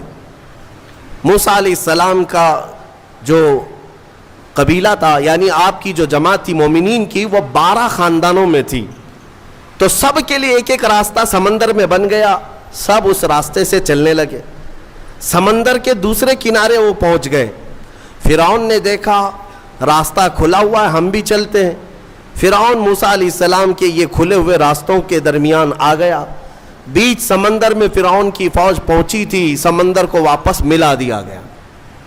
فغشیہم من الیم ما غشیہم, قرآن کہتا ہم نے ڈھانک دیا سمندر کو جیسے ڈھانکنا ہے, تو غرق ہو گئے ہمیشہ کے لیے. فرعون ختم ہو گیا, برباد ہوا. موسیٰ علیہ السلام اپنے ایمان والوں کو لے کر دوسرے کنارے پر آئے. جو بات عرض کرنا ہے اس کے لیے مجھے تھوڑی تفصیل بتانی پڑ رہی ہے, پورا ذہن میں آ جائے آپ کے. دوسرے کنارے آئے, موسیٰ علیہ السلام نے شکرانہ ادا کیا, یہ عاشورہ کا دن تھا. پھر آپ کوہ طور پر چلے گئے. موسیٰ علیہ السلام جب آپ پر تورات نازل ہو رہی تھی, حضرت موسیٰ علیہ السلام 40 دن کے لیے گئے تو ہوا کیا، ان کی قوم میں سامری نام کا ایک شخص تھا جو موسیٰ علیہ السلام کے خاندان کا تھا. اس نے کیا کیا، سارے لوگوں کے پاس جو جو سونا چاندی تھا سب اکٹھا کیا، اس کو پگھلایا، میلٹ کیا اور اس سے ایک بچڑا بنایا، گائے کا بچڑا بنایا. اور اس کے بعد اس کی کلا کیا تھی یہی بتانا مجھے ہے. اس بچڑے کو بولنے کے قابل بنا دیا. میاں سونا اور چاندی کا وہ بچڑا بولتا تھا. اندازہ کرو، یہ سیل اور بیٹری کا زمانہ نہیں ہے کہ آج کے کھلونے جیسے بولتے ہیں، آپ کو تعجب نہیں ہوگا. لیکن وہ 3000 سال پہلے اگر بچڑا بولتا ہو بغیر سیل کے، بغیر بیٹری کے، اور کوئی نہ ٹیپ ریکارڈ، اس کے اندر کوئی چیز نہیں، لیکن بولتا تھا. تو قوم گمراہ ہو گئی. اور سامری سب کو کیا کہتا تھا کہ موسیٰ کا جو خدا ہے نا، جسے وہ ملنے گئے، وہ خدا یہی ہے، یہی بچڑا ہے. یہ بچڑے کی پوجا وہیں سے شروع ہوئی تھی. اور جو گمراہ ہوئے وہ عبادت میں لگ گئے، اور ایسی عبادت، اسی کے پاس اعتکاف، اسی سے نظر، منتیں، سب بچڑے کے پیچھے لگ گئے کہ تو ہی ہمارا سب کچھ ہے، ہمارا فلاں کر دے، ہمارا فلاں کر دے. بچڑا بولتا بھی تھا. یہ تعجب کی بات ہے نا، حیرت کی بات ہے. میرے عزیزو، اس سے بڑے حیرت کی چیزیں بھی آ جائیں، تمہارا ایمان مضبوط ہونا چاہیے. آج کے زمانے میں میں کہتا ہوں، اگر کوئی جھاڑ، اگر کوئی درخت بولنے بھی لگ جائے اور تمہیں اپنی طرف بلائے کہ میرے اندر خدا چھپا ہے، آ جاؤ، اے ایمان والو، تمہارا ایمان مضبوط ہونا چاہیے. اور ہرگز اس طرح کی حرکتوں پر یقین نہ کرو، بلکہ یہی تسلیم کرو، پوری دنیا بھی عجوبے دکھائے، میں یہ تسلیم نہیں کر سکتا، میرا خدا تو اللہ ہی ہے. اللہ الصمد، وہ بے نیاز ہے، وہ ہماری آنکھوں میں نظر نہ آئے گا. ہم دنیا میں اس طرح بہت سارے لوگ ابھی گمراہ کرنے والے لوگ آئے ہیں، سامری کی طرح. ابھی بھی بہت سارے ہیں، سوشل میڈیا میں بھی بہت سارے سامری گھسے ہوئے ہیں جو سنیوں کے عقیدے کو کیپچر کر رہے ہیں کہ خدا ہمارے پیر صاحب کے اندر آیا ہے. کبھی کوئی پیر صاحب مرید کرنے سے پہلے یہ بتا دیتے ہیں میں تمہیں خدا دکھا کر مرید کروں گا. اور کہاں دکھاتے ہیں؟ ارے بکرے کے بھیجے میں دکھاتے ہیں. ہاں، یہ سنا ہے آپ نے. ایک صاحب ہمارے پاس آئے، انہوں نے کہا تھا ہمارے پیر صاحب اس وقت تک مرید نہیں کرتے جب تک خدا کو نہیں دکھاتے. ہم نے کہا کہاں دکھاتے؟ کہا بکرے کے بھیجے میں دکھاتے. کیوں؟ پیر صاحب کا فیورٹ ہے یہ بھیجا. بھیجے میں، یہ مجھے فلسفہ نہیں سمجھ میں آیا، بھیجے میں کیوں دکھایا جاتا ہے؟ نعوذ باللہ من ذالک، نعوذ باللہ. رسول کریم صلی اللہ تعالی علیہ وسلم کے علاوہ دنیا میں کسی نے یہ دعویٰ نہیں کیا کہ میں نے اپنی کھلی آنکھوں سے اللہ کو دیکھا ہے. کسی نے یہ دعویٰ نہیں کیا. ہاں، عالم خواب میں، عالم وجد میں اگر اللہ نے اپنی تجلیات کسی ولی کو دکھایا تو اس کا ہم انکار نہیں کرتے. لیکن یہ جو حرکتیں ہیں یہ گمراہی ہے میرے عزیز، یہ گمراہی ہے. تو سامری نے یہ کام کیا. بات طویل ہو جا رہی ہے، جو بات کہنی تھی مجھے وہ بہت قریب میں لے آتا ہوں. سب پوجا پاٹ میں لگ گئے، عبادت میں لگ گئے، اللہ کی عبادت سے دور بچڑے کی عبادت میں لگ گئے. موسیٰ علیہ السلام جب واپس آئے تو دیکھا ان کی قوم گمراہ ہو چکی ہے. 40 دن کا جو گیپ تھا نا، یہ قوم کو گمراہ کر گیا. اسی لیے بزرگوں نے فرمایا کہ جو عالم دین ہے یا مبلغ اسلام ہے وہ اپنی قوم سے زیادہ دور نہ رہا کرے. قوم کے اندر ہمیشہ نصیحت کرنے والا ہونا چاہیے، ورنہ گمراہ ہو جائے گی. موسیٰ علیہ السلام کی قوم جب گمراہ ہوئی تو موسیٰ علیہ السلام جلال میں آئے اور حکم تو ان کے لیے بہت سخت نازل ہوا جو بچڑے کی پوجا میں لگے. سامری کو پکڑا موسیٰ علیہ السلام، کہا یہ بتا تو نے یہ کیا کیسے؟ بات جو کہنی ہے وہ یہی ہے. کہا تو نے یہ کیسے کیا؟ سب کا سونا چاندی میلٹ کیا، بنایا بچڑا ٹھیک ہے، لیکن یہ بولنے کے قابل کیسے کیا؟ اب سامری کا جواب سنیں. سامری کہتا ہے قال بصرت بما لم يبصروا به فقبضت قبضة من اثر الرسول فنبذتها وكذلك سولت لي نفسي. کہتا ہے جب آپ سمندر کے راستے میں چل رہے تھے نا، موسیٰ علیہ السلام چل رہے تھے، سامری کہتا ہے میں نے ایک چیز دیکھی جو لوگوں نے نہیں دیکھا، میں نے دیکھا دوسرے لوگوں نے نہیں دیکھا۔ کہا کیا دیکھا تو نے؟ کہا آپ کے گھوڑے کی نکیل پکڑ کر سامنے ایک فرشتہ چل رہا تھا۔ حضرت موسیٰ علیہ السلام نے کہا ہاں وہ جبرائیل علیہ السلام تھے، جبرائیل علیہ السلام آئے تھے جب راستہ عبور کر رہے تھے۔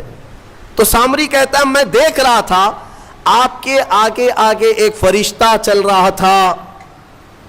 تو موسیٰ علیہ السلام نے کہا تو پھر کیا کیا؟ وہ کہتا ہے وہ فرشتہ جیسے جیسے چلتا جا رہا تھا میں اس کے پیروں کے نیچے کی مٹی اٹھا رہا تھا، جبرائیل علیہ السلام کے پیروں کے نیچے کی مٹی اٹھاتا رہا اور وہ میں نے جمع کر لیا جتنی مٹی مجھے ملی، اور جب کنارے پر آئے اور آپ گئے تھے کوہ طور، میں نے اس بچڑے کو بنا کر کے اس کے منہ کے اندر یہ مٹی ڈال دی تو وہ بولنے کے قابل ہوا۔ وَكَذَلِكَ سَوَّلَتْ لِي نَفْسِي، وہ کہتا ہے ایسے میرے یہ کام بن گیا، اس مٹی کا ہی اثر ہے۔ اللہ اللہ، اے سنیوں میں یہی کہنا چاہتا ہوں، جبرائیل علیہ السلام کے پیروں کے نیچے کی مٹی اگر بے زبان بچڑے کو بولنے کے قابل بنائے تو جو جبرائیل اپنا ماتھا رسول اقدس کے تلووں پر مس کرے، اس رسول پاک کے قدموں کے دھول کا حال کیا ہوگا؟ کھائی قرآن خاک گزر کی قسم، اس کفے پاک کی حرمت پہ لاکھوں سلام۔ اسی لیے ہمارے امام نے تمنا بھی کیا نا بارگاہ مصطفیٰ میں، تو کیا کہا؟ دل کرو ٹھنڈا میرا وہ کفے پا چاند سا۔ کفے پا کس کو کہتے ہیں؟ کفے پا، پا پیر کو کہتے ہیں فارسی میں، کف کہتے ہیں نیچے کا حصہ، پیر کا جو تلوا ہے، پیر کا جو تلوا ہے اسے کیا کہتے ہیں؟ کفے پا، پیر کے تلوے کو کفے پا۔ اعلیٰ حضرت تمنا یہ کرتے ہیں دل کرو ٹھنڈا میرا وہ کفے پا چاند سا، سینے پہ رکھ دو ذرا تم پہ کروڑوں در۔ میرے عزیزو، قرآن سے تو ثابت ہے نسبت کا بڑا اثر ہے، اگر نسبت کا کوئی اثر نہ ہوتا تو قرآن کی یہ آیتیں نہیں آتی۔ اسی طرح سے بہت ساری آیتیں ہیں، پھر کسی اور موقع پر عرض کروں گا۔ یہ آل عمران کا یہ خلاصہ تھا۔ حضرت بی بی مریم کو بیت المقدس میں پرورش کرایا گیا، پھر اس کے بعد عیسیٰ علیہ السلام کی پیدائش تک جو حالات ہیں آپ کے، وہ پھر انشاءاللہ سورہ مریم میں میں عرض کروں گا۔ یہ آل عمران کس کو کہتے ہیں؟ سنو، آل جو ہے، آل عربی میں خاندان کو کہتے ہیں، بڑا خاندان ہو تو اس کو آل کہتے ہیں۔ اب عمران کی آل میں کتنے لوگ ہیں؟ عربی میں ایک کو واحد، ایک کو واحد، دو ہوں تو تثنیہ، اور دو سے زیادہ تو جمع، اور اسی کو آل کہتے ہیں۔ باقی ساری لینگویج میں، انگلش میں ایک کو سنگل، ایک سے زیادہ ہو تو پلورل، صحیح کہہ رہا ہوں؟ اردو میں بھی ایک ہو تو واحد، ایک سے زیادہ ہو تو جمع، لیکن عربی کا گرامر الگ ہے۔ عربی میں ایک ہو تو اسے واحد، دو ہو تو اس کے لیے ایک لفظ ہے تثنیہ، دو کو جمع نہیں کہتے عربی میں، دو کو جمع نہیں کہتے، دو سے زیادہ ہو تو عربی میں اس کو جمع کہتے ہیں، اور آل کے لیے جمع ہونا ضروری ہے، دو سے زیادہ ہونا چاہیے، تب اس کو کیا کہتے ہیں؟ آل۔ لیکن یہاں پر ایک مسئلہ ہے، حضرت عمران کی آل میں کتنے لوگ ہیں؟ آل کیوں کہہ رہا ہے قرآن؟ حضرت عمران کی ایک بیٹی بی بی مریم، ایک بیٹی بی بی مریم، اور مریم کا ایک بیٹا عیسیٰ علیہ السلام، اس کے بعد اولاد ہے، ایک بیٹی ہے، ایک نواسا ہے، لیکن قرآن ان کو کیا کہہ رہا ہے؟ آل عمران۔ بات سمجھ میں آ رہی ہے؟ آل عمران۔ ہم نے یہ گرامر اور قواعد کو پوچھا کہ جمع ہو تو آل کہا جاتا ہے یا دو کو ہی آل کہہ رہے؟ بی بی مریم اور حضرت عیسیٰ یہ دو ہی مل کر کے عمران کی آل ہو گئے؟ تو مفسرین نے فرمایا یہ قاعدہ اپنی جگہ پر، لیکن اے لوگوں، اگر کوئی خاندان میں سب سے زیادہ شریف ہو تو ایک بھی جو ہے وہ 1000 کے برابر ہوتا ہے۔ حضرت عمران کی آل میں ایک بی بی مریم ہے جو سب سے پاک خاتون ہے، اور ایک نواسا ہے جو اللہ تعالیٰ کی طرف سے ایک ایسی آیت اور نشانی لے کر کے آیا، دنیا میں اس کا مثل کوئی نہیں، وہ عیسیٰ علیہ السلام بغیر باپ کے پیدا ہوئے۔ اس نشانی کو دنیا میں کہیں اور دیکھا آپ نے؟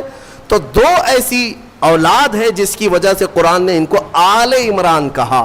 اس سورے کی بڑی برکت ہے، اس میں کچھ آیتیں ہیں، اس سے قبل بھی میں نے تفسیر میں بتایا تھا، آیت نمبر میں آپ کے سامنے ذکر کر دیتا ہوں تاکہ اس کے فوائد معلوم ہو۔ جب کبھی آپ کی گھر میں عورتیں حاملہ ہوں یا بچے کی ولادت کے اوقات آ جائیں تو ان آیتوں کی تلاوت جاری رکھیں، نیک و صالح اولاد پیدا ہوگی، نیک و صالح اولاد پیدا ہوگی۔ یہ سورہ آل عمران کی جو آیتیں ہیں، اور دو آیتیں ایسی بھی میں آپ کو بتا دیتا ہوں۔ مفسر شہیر حکیم الامت نے فرمایا اگر کوئی قرض کے بوجھ سے پریشان ہے اور تنگ دستی کا شکار ہے، مال میں کمی، اسباب میں کمی، روزگار نہیں، یا اس پر بوجھ ہے مال کا، تو اس کے لیے فرمایا دو آیتیں، یا پھر کسی حاکم سے ڈر لگتا ہے، حاکم سے ڈر لگتا ہے اور کسی کے پکڑنے کا خوف لگتا ہے لیکن تم صاف ہو، یہ دو آیتیں اگر عشاء کی نماز کی آخری 2 رکعت نفل میں 5 مرتبہ پڑھو گے تو اللہ ساری محتاجی دور فرمائے گا۔ یہ میرے تجربے کی بات بتا رہا ہوں، الحمدللہ میرا اس پر عمل بھی ہے، ورد بھی ہے، اور ان آیتوں کی برکت سے ہم نے دیکھا کہ بڑے بڑے ظالموں سے کبھی خوف نہیں محسوس ہوتا۔ اللہ تعالیٰ نے دل کو مضبوط رکھا ہے، دل کو مضبوط رکھا، یہ آیتوں کی برکت ہے۔ میں وہ دونوں بتاتا ہوں۔ پہلے وہ آیتیں جو سورہ مریم کی ہیں جس میں اللہ تبارک و تعالیٰ نے حضرت بی بی مریم کی ولادت کا جو ذکر فرمایا، آیت نمبر 33 نہیں، آیت نمبر 35، آیت نمبر 36، آیت نمبر 37، یہ 3 آیتیں، 35، 36، 37 سورہ آل عمران کی یہ 3 آیتیں ہیں۔ عورتوں کو اس کی تلاوت کرنے کے لیے آپ کہا کریں، اور اگر درد کی شدت بڑھ جائے کبھی ولادت کے وقت میں، ان 3 آیتوں کا ورد کریں، انشاءاللہ سارا درد نکل جائے گا اور اللہ اسے راحت عطا فرمائے گا اور اس پر اسے اجر بھی عطا فرمائے گا۔ آپ کی بنائی ہوئی باتیں ہیں، یہ معجزے کو نہیں مانتے کہ نیچر کے خلاف ایسا نہیں ہو سکتا۔ ہم کہتے ہیں نیچرل چیز آپ کو یہ لگتی ہے، لیکن کچھ چیزیں ایسی ہوتی ہیں جس کو سپر نیچر کہا جاتا ہے۔ قانون سے بھی بڑھ کر کے کوئی چیز ہوتی ہے، قانون سے بڑھ کر کے، یعنی کوئی چیزیں ہیں دنیا میں، کچھ قانون ہے۔ میں آپ سے پوچھتا ہوں، گریویٹی کا قانون پتہ ہے نا؟ اکثر سارے بچے جو پڑھے لکھے ہیں وہ جانتے ہیں گریویٹی، یہ لا آف گریویٹی جس کو کہتے ہیں، کوئی بھی چیز اوپر جائے گی تو زمین کی طرف نیچے گر جائے گی۔ ہاں، ایک چھوٹی سی بھی چیز، ابھی اس کو میں انگوٹھی کو ادھر چھوڑوں تو کیا یہ رکھی کھڑی رہے گی؟ قانون کیا ہے گریویٹی کا؟ جو لا آف گریویٹی، ہر چیز زمین اس کو کھینچتی ہے، کشش ثقل اس کو کہتے ہیں، ہر وزنی چیز کو زمین اپنی طرف کھینچ لیتی، یہ قانون ہے، لا آف گریویٹی ہے۔ لیکن اس کے برخلاف بھی تو ہم دیکھ رہے ہیں، ہزاروں کلو کے وزن کی ایروپلین ہوا میں اڑتی ہے، اس کو زمین کیوں نہیں کھینچ لیتی؟ یہ کچھ لا آف گریویٹی سے بڑھ کر کے کوئی انسان ہی نے بنایا نا، اور دنیا اس کو ایکسیپٹ کر رہی ہے۔ ہونا تو یہ چاہیے، پانی میں ایک چھوٹا سا تنکا بھی ڈال دو، کیا ہوگا؟ پانی میں اندر چلا جائے گا۔ لیکن ہزاروں ٹن وزن لے کر کے کچھ شپ، کچھ جہاز پانی پر ایسے ہی تیرتے ہوئے جاتے ہیں، انسانوں کو بھی لے کے چل رہے ہیں، سامان کو بھی لے کے چل رہے ہیں۔ تو قانون جو ہے اس سے ہٹ کر کے بھی تو کچھ چیزیں ہوئی ہیں نا، دنیا میں ہو بھی رہی ہیں۔ تو معجزہ جو ہوتا ہے وہ سپر نیچر ہے، اور یہ بھی اللہ کے نبیوں سے ہے۔ جب لوگ ان سے مطالبہ کرتے ہیں تب اللہ تعالیٰ اپنے نبی کو یہ اختیار دیتا ہے، اور وہ نبی اپنی طاقت سے ایسا معجزہ دکھاتے ہیں۔ اب پتھر سے اونٹنی کا پیدا ہونا یہ معجزہ ہے، ان کو، بعض لوگوں کو یہ ہضم نہیں ہوگی بات، اور سمجھ میں نہیں آئے گی. ان سے کہو اگر سمجھ میں آ جائے تو معجزہ ہی نہیں ہے. اگر سمجھ میں آ جائے معجزہ وہ ہے جو عام انسان کی سمجھ میں نہ آئے. عام انسان کی سمجھ میں نہ آئے وہ کیا ہے؟ معجزہ. حضرت صالح علیہ السلام نے کر کے دکھایا. اب وہ اونٹنی چرتی بھی تھی آتی بھی تھی. یہ صاف نشانی دیکھ رہے تھے وہ لوگ کفار و مشرکین. لیکن ہوتا ہے نا کچھ لوگ جو انت بھکت ہوتے ہیں، گوبر بھکت ہوتے ہیں، ان کو ہزار صاف نشانیاں دکھیں نہیں، نہ ایمان لانا نہیں ہے. انکار کر دیا انہوں نے، کہا کہ یہ نہیں ہو سکتا. تو حضرت صالح علیہ السلام کی اونٹنی چرتی تو رہی، اور اس کے بعد ہوا یہ کہ وہ جو گاؤں کا تالاب تھا، جب وہ اونٹنی اس میں پانی پینے جاتی تو پورا پانی پی جاتی. تو اب ان کو ڈر لگنے لگا کہ ہمارے مویشی، ہمارے جانور کہاں پانی پئیں گے. تو وہ دشمنی کر بیٹھے اللہ کی اونٹنی سے. اس کو ناقۃ اللہ کہا ہے قرآن میں. ناقۃ اللہ اللہ کی اونٹنی ہے. تو اب پھر اس کی دشمنی کرنے لگے. حضرت صالح علیہ السلام نے ڈرایا یہ اللہ کی نشانی ہے، اس کے ساتھ چھیڑ چھاڑ کرو گے تو اللہ کا عذاب آئے گا. اس اونٹنی کو کچھ نہ کرنا. ہاں پانی کی ضرورت ہے، میں باری لگا دیتا ہوں، ایک دن یہ اونٹنی پانی پیے گی، ایک دن تمہارے جانور پانی پیے گی. اس طرح باری لگی، سب کو پانی ملتا تھا. لیکن اس کے باوجود یہ قوم سمود جو غرور اور گھمنڈ میں مبتلا تھے، انہوں نے ایک دن حضرت صالح علیہ السلام کی اس اونٹنی کو پکڑا اور تیر مار کر کے اس کو قتل کر دیا، اس کو مار دیا. جب اونٹنی جیسی ہی ختم ہو گئی، اللہ کا عذاب آنا تھا. وہ کیا کہتے تھے پتہ ہے؟ ہمیں پتہ ہے عذابات کا آپ جو ڈر سناتے ہیں، اگر نوح علیہ السلام کی قوم پر جیسے عذاب آیا تھا، کیا آیا تھا؟ طوفان، پانی بھر گیا تھا. اگر آسمان سے بارش بھی نازل ہو، طوفان بھی آئے تو ہمیں کچھ فرق نہیں پڑے گا، کیونکہ ہم بہت اونچے پہاڑوں پہ رہتے ہیں. پتھر کے پہاڑ اس کے اندر رہتے تھے، پہاڑ تو نہیں بہیں گے. دوسری چیز، اگر لوط علیہ السلام کی قوم پر جیسے عذاب آیا پتھر برسنے کا، اگر وہ بھی آ جائے تب بھی ہمارے پہاڑوں جیسے گھروں پر کچھ بھی اثر نہیں ہوگا. کون سا عذاب؟ اگر بہت تیز ہوائیں بھی آئیں تو پہاڑوں کو اٹھا کے تو نہیں لے جا سکتی. یہ پورا ایک ایک پہاڑ 2000 3000 فٹ اونچے پہاڑ ہیں. آج بھی جا کے دیکھ سکتے ہیں آپ. اتنے اونچے اونچے پہاڑوں کو تراش دیتے تھے اور گھر بنا کر اس میں رہتی کہ ہوائیں بھی اس کو نہیں اڑا سکتی. تو طوفان کا عذاب، پتھر کی بارش کا عذاب، یا پھر ہواؤں کا عذاب کیا آئے گا؟ وہ چیلنج کرتے تھے حضرت صالح علیہ السلام کو. حضرت صالح علیہ السلام نے اللہ کی بارگاہ میں عرض کی کہ مولا، میں نے جو دعوت دینی تھی ان کو دے دی اور یہ سرکشی پر اتر آئے ہیں. تو اللہ تعالیٰ نے عذاب جو بھیجا وہ کیسا عذاب تھا؟ فَأَخَذَتْهُمُ الصَّيْحَةُ. یہاں اللہ تعالیٰ فرماتا ہے صیحہ ایک لفظ ہے قرآن میں، چیخ کا عذاب. چیخ کا عذاب. میں آپ کو ابھی بتاتا ہوں قرآن سے کیا کیا چیزیں ثابت ہیں. معجزے کو آج سائنس کے اعتبار سے میں منواتا ہوں آپ کو. جیسے ابھی میں نے کہا کچھ قانون ایسے ہیں جو سپر نیچر ہے، قانون سے جو عام ہے اس سے بڑھ کر کے. اب چیخ کا جو عذاب ہے، چیخ کس کی چیخ تھی؟ حضرت جبرائیل علیہ السلام آئے زمین پر، انہوں نے ایک چیخ ماری، آواز نکالی. فرشتے کی آواز میں کیا طاقت تھی واللہ عالم. وہ آواز جب پھیلتی گئی تو اتنی تیز آواز تھی کہ یہ اپنے گھروں میں، پہاڑوں جیسے پتھروں کے گھروں میں جہاں تھے، اس آواز کی وجہ سے ان کا بھیجا نکل کر کے کانوں سے باہر آ گیا، اور وہ جہاں تھے وہیں پڑے کے رہ گئے. آواز کو برداشت نہیں کر سکتا آدمی. اب میں آپ کو بتاؤں، دنیا چیخ کے عذاب کو دیکھ چکی ہے، تبھی جا کر کے یہ بم والی جو آج کیفیت ہے کئی جگہوں پر، جو بارود بم وغیرہ جو بنائے گئے، اس میں ہوتا کیا ہے؟ صرف آگ نہیں لگتی ہے بلکہ اس میں آواز ہے، اور جتنی تیز آواز ہوتی اتنی تیز ہلاکت ہوتی ہے.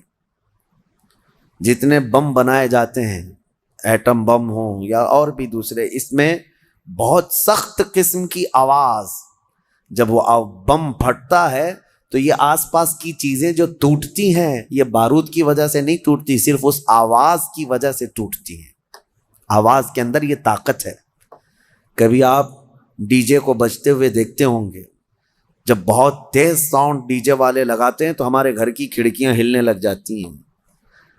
آپ محسوس کرنا کبھی، آپ کے گھروں کے سامنے سے اگر کوئی ڈی جے جانے لگ جائے تو گھر کے برتن بھی ہلنے لگ جائیں گے۔ ان کو کون ہلا رہا ہے؟ برتنوں کو کون ہلا رہا ہے؟ کھڑکیوں کو کون ہلا رہا ہے؟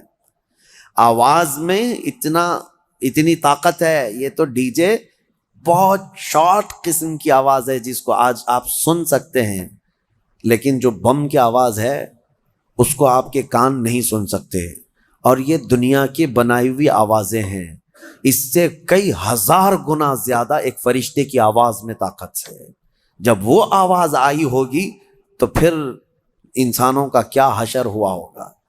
تو صرف چیخ کی وجہ سے وہ پوری قوم ہلاک ہو گئی، سب اپنے گھروں میں پڑے رہ گئے، وہ عذاب الہی کے شکار ہو گئے۔ یہ ان کا ذکر اس سورے میں آیا ہے، ان کو اصحاب الحجر کہا گیا ہے۔ یہ پتھر والی قوم ہے۔ اے گھمنڈ میں مبتلا لوگو، آج تمہیں اگر ایسا لگتا ہو کہ میرے پاس بہت کچھ ہے اور میں بچ جاؤں گا، تو اصحاب الحجر نہیں بچ سکے۔ وہ اپنے پہاڑ جیسے گھروں کے اندر مردہ پڑے رہ گئے۔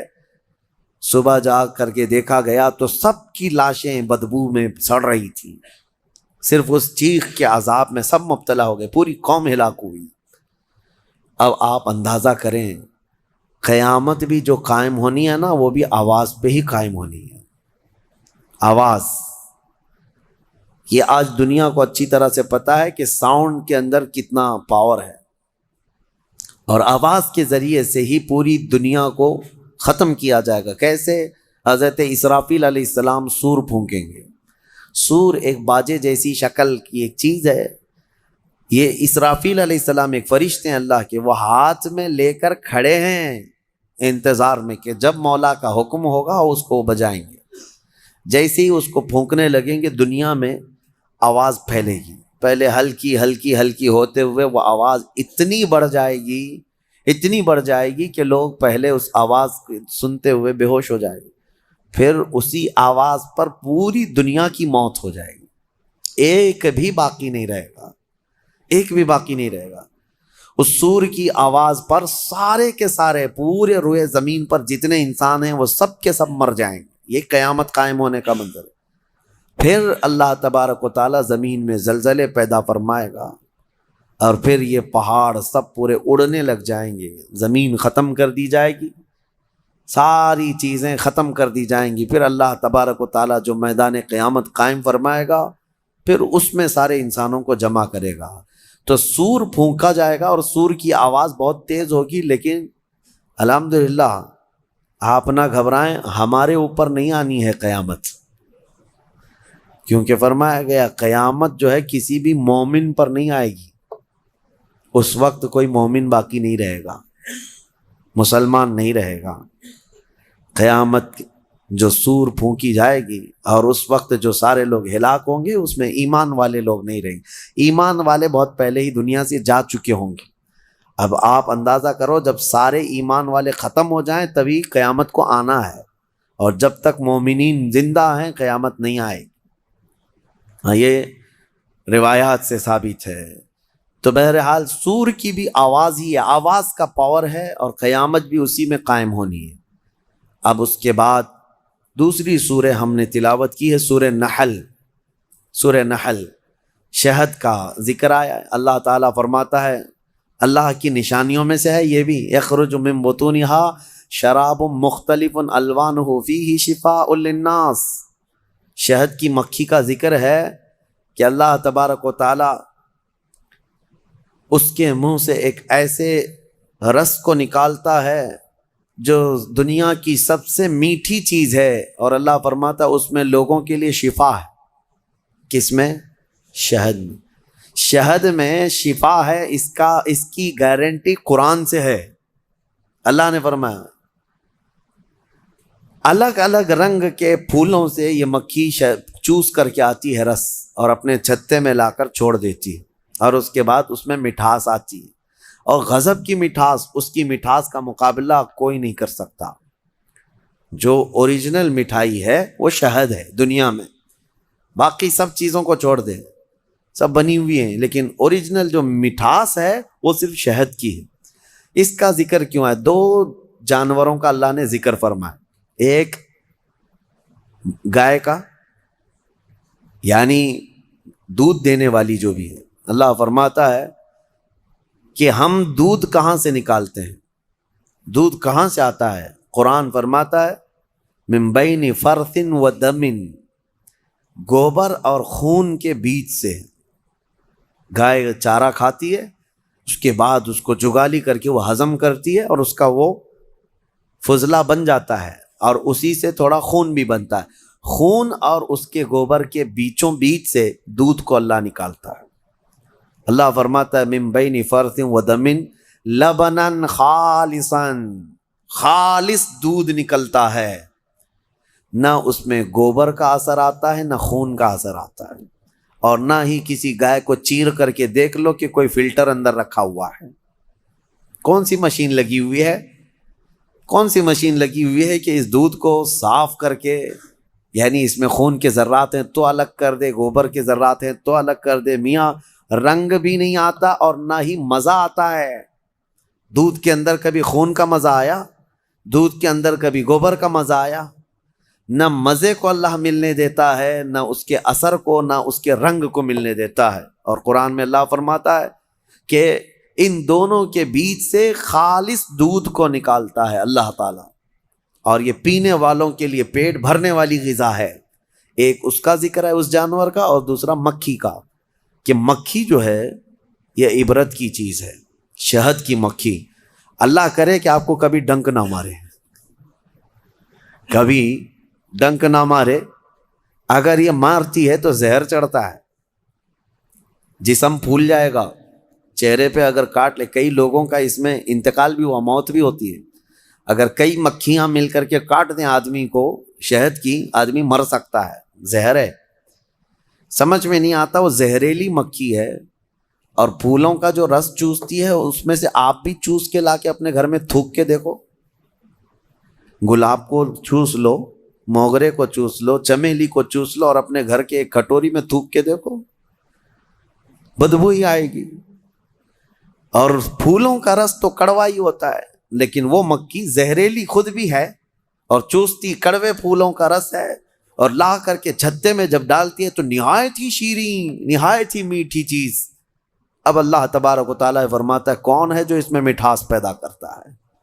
کون ہے اس کو مٹھاس پیدا کرنے والا؟ کون ہے؟ وہ خالق کائنات ہے، جو پھولوں کو رنگ دیتا ہے اور شہد کی مکھی کے منہ میں مٹھاس دیتا ہے۔ اب اسی کو کہا گیا ہے یہ عبرت کی چیز ہے۔ ویسے آپ کو میں یہ بات بھی بتا دوں، وہ ڈنک مارے تو زہریلی، لیکن تھوک دے اپنے چھتے میں تو وہ شفا والی غذا ہے۔ ایک ہی منہ سے دو چیزیں کیسے؟ اتنا زہر بھی ہے کہ کاٹے تو مر جائے، اور اتنا ہے کہ اپنے گھر میں چھوڑے تو بیماروں کو شفا بھی ہو جائے۔ ایک ہی مکھی کے اندر یہ دو چیزیں۔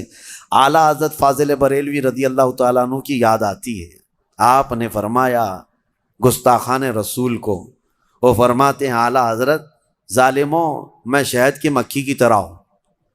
اعلیٰ حضرت اپنے آپ کو کہتے ہیں میں شہد کی مکھی کی طرح ہوں، جس کی مٹھاس کا بھی جواب نہیں، جس کے ڈنک کا بھی جواب نہیں۔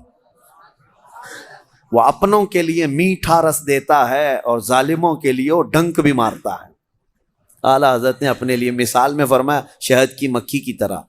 لیکن میں آپ کو ایک روایت یہ بھی بتاؤں، اس شہد کی مکھی کے اندر جو مٹھاس آتی ہے، اتنی مٹھاس کیسے؟ فرمایا کہ یہ جب پھولوں کا رس چوستی ہے تو پھولوں کا رس چوس کر اپنے گھر جانے تک یہ حضور پاک پر درود پڑھتی ہے، اور اس درود کی برکت ہے حضور پاک صلی اللہ تعالیٰ علیہ وسلم کے کہ اس کے منہ میں مٹھاس پیدا ہوتی ہے۔ اللہ تعالیٰ ہمارے منہ میں مٹھاس پیدا فرمائے، زبان میں آپ کیا اثر پیدا فرمائے۔ یہ دونوں چیزیں اللہ تعالیٰ نے عبرت کے طور پر فرمایا ہے۔ دو جانوروں کا ذکر ہے اور دونوں عبرت کے لیے ہے۔ اب ان لوگوں کو آج کے زمانے میں پتہ چل رہا ہوگا نا کہ دودھ کہاں سے نکلتا ہے۔ آج سرچ کر کے بتا رہے ہوں گے نا کہ دودھ کہاں سے نکلتا ہے، ڈائری والوں کو پوچھو یا اس کے جو ریسرچ اسکالرس ہیں ان سے پوچھیں. لیکن قرآن 1400 سال پہلے بغیر کسی سونوگرافی کے، بغیر کسی چیر پھاڑ کے جب بتا رہا، تو آج بھی ان لوگوں کو عقل میں نہیں آتی بات کہ آخر یہ باتیں قرآن میں آئی کیسے. اس وقت نہ سائنس کا وجود، نہ کسی مشین کا وجود. تو محمد عربی صلی اللہ تعالیٰ علیہ وسلم کی زبان سے جو کلمات نکلے وہ ان کے اپنے نہیں ہیں، یہ خلاق کائنات کے کلمات ہیں. جس نے پوری کائنات کو پیدا کیا اسی نے یہ تمام چیزیں بیان کیا. آج ہی کے پارے میں ہم نے دو بہت اہم آیتیں تلاوت کی ہیں، وہ ہمارے لیے بہت ہی ہمت والی آیتیں ہیں. اللہ فرماتا انا نحن نزلنا الذکر وانا لہ لحافظون، بے شک ہم نے ہی قرآن کو اتارا ہے اور ہم ہی اس کی حفاظت کرنے والے ہیں. اللہ کا وعدہ ہے. یہ 26 لے کر کے جو بیٹھے ہوئے ہیں یہ پاکھنڈی مر جائیں گے، قرآن کا کچھ نہیں کر سکیں گے، کچھ نہیں کر سکیں گے. قرآن برسوں سے اسی طرح محفوظ ہے. اچھا ایک بات میں آپ کو بتا دوں، ایک جاہل بدتمیز قسم کا ایتھیسٹ اٹھا سوال کرتا ہے، کافی پہلے کی بات ہے، کہا کہ کہتے قرآن کو اللہ ہی حفاظت کرتا، اللہ ہی حفاظت کرتا ہے. لے جا کر کے اس نے ہاتھ سے جلا دیا. کہا میں جلایا، قرآن تو بچا نہیں. یہ ایسی ہی پاگل ہے جیسے نمرود نے کیا تھا. حضرت ابراہیم علیہ السلام نے کیا کہا تھا نمرود سے؟ میں اس خدا کی عبادت کرتا ہوں جو موت بھی دیتا ہے، حیات بھی دیتا ہے. تو اس نے کیا کیا؟ جیل سے 2 قیدیوں کو نکالا اور ایک کو مار ڈالا اور ایک کو آزاد کیا. کہا میں بھی زندگی اور موت دیتا ہوں. یہ ایسی پاگل ایتھیسٹ ہے. اس نے قرآن کو جلا کر کے یا ختم کر کے کہا کہ یہ کہاں بچ سکا. نادانو، قرآن کا مطلب یہ اوراق نہیں ہے، یہ فنا ہے. یہ چیزیں، ورق جو ہے یہ دنیا کی بنی ہوئی ہے. ہم اس ریولیشن کو مانتے ہیں جو قرآن نازل ہوا ہے، جو نفس مضمون ہے، وہ کبھی فنا نہیں ہوگا، وہ کبھی ختم نہیں ہوگا. وہ علم الہی ہے، وہ اللہ کی صفت ہے، وہ اللہ کی صفت ہے. قرآن میرے سینے میں ہے، ان کے سینے میں ہے، یا ورق پر ہے، یہ سب چیزیں جا سکتی ہیں، یہ چیزیں جا سکتی ہیں، لیکن وہ ریولیشن، وہ نزول قرآن کا، وہ کبھی ختم نہیں ہوگا. اس کے متعلق ہم کہتے ہیں تم 100 نہیں، 1000 نہیں، 1,00,000 جلا لو. اوراق کو جلانے کا مطلب یہ سمجھتے ہیں کہ قرآن جلا دیا، قرآن ختم ہو گیا. نہیں، قرآن کی حفاظت اللہ خود فرما رہا ہے. اللہ فرما رہا ہے. یہ اپنے گھر دیکھ لیں، گھر نہیں بچا پا رہے ہیں، ان کا اپنا کوئی محفوظ نہیں رہ گیا ہے. اور یہ آج کی بات نہیں ہے میرے عزیزو، برسوں سے. ایک سوال یہ بھی آتا ہے کہ قرآن وہی آتھینٹک ہے یا نہیں. اس سے قبل بھی میں پہلی ہی تفسیر میں اس کو بتا دیا تھا جب شروع کیے تھے ہم لوگ. یہ سوالات یہ ملحدین کی طرف سے آتے ہیں، بددین ایتھیسٹ جو ہیں، ناستک لوگ. وہ کہتے ہیں کہ کیسے پتا. ہم نے یہی کہا کہ اگر اس کے خلاف تمہارے پاس کوئی ثبوت ہے کہ کوئی دوسرا بھی قرآن تھا تو لا کے دکھا دو. 1400 سال سے کہاں سوئے ہوئے تھے سارے لوگ. ایک ہی قرآن کیوں ہے پوری دنیا میں جو الحمدللہ سے شروع ہوتا ہے والناس پہ ختم ہوتا ہے. وہ کہیں کا بھی ہو، امریکہ کا ہو، انڈیا کا ہو، افریقہ کا ہو، پاکستان کا ہو، عرب کا ہو، کہیں پر بھی جاؤ قرآن آپ کو یہی ملنے والا ہے. حتیٰ کہ ہمارے درمیان سینکڑوں فرقے ہو گئے ہوں گے، ہر فرقے میں قرآن یہی ہے، یہی قرآن ہے. شیعوں کے ہاں بھی، دیوبندیوں کے ہاں بھی، اہل حدیث کے ہاں بھی، چاہے جتنے بھی مکاتب فکر دنیا میں ہیں، فرقے ہیں، سب کے پاس قرآن یہی ہے، یہی قرآن ہے. تو کوئی الگ قرآن کیوں نہیں ملتا؟ یہ ان کے لیے سب سے بڑا سوال ہے کہ اتنے تواتر تک، یعنی لاکھوں لوگوں کا ایک چیز پر جمع ہونا دنیا میں محال ہے. کوئی ایک تو اگینسٹ ہوگا. اب مسئلہ یہی ہے نا کہ قرآن کے خلاف یہ اس لیے زہر اگلتے رہتے ہیں کہ کبڑا یہ چاہتا ہے کہ پوری دنیا کبڑی ہو جائے. وہ یہ نہیں چاہتا کہ میری پیٹھ صحیح ہو جائے.